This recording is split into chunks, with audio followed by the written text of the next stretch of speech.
ధరణీ గర్భ సంభూతం విద్యుత్ కాంతి సమప్రభం కుమారం శక్తి హస్తంతం మంగళం ప్రణమామ్యహం.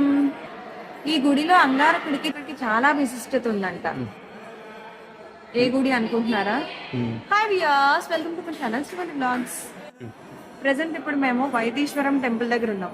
ఇది తమిళనాడులో ఉంది. ఇక్కడ శివుణ్ణి వైద్యనాథుడిగా పూజిస్తారు. పురాణాల ప్రకారం కుష్ఠవ్యాధితో బాధపడుతున్న అంగారకుడికి ఇక్కడ శివుడు వైద్యం చేసి నయం చేశాడట. వైదీశ్వరం అంటే వైద్యం చేసే దేవుడు. వైద్య ప్లస్ ఈశ్వర.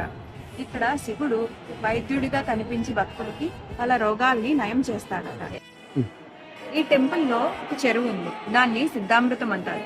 అందులో బెల్లం వేసి ఆ నీటితో స్నానం చేస్తే ఏమైనా చర్మ వ్యాధులున్నా చర్మ రోగాలున్నా అవన్నీ పోతాయంటారు.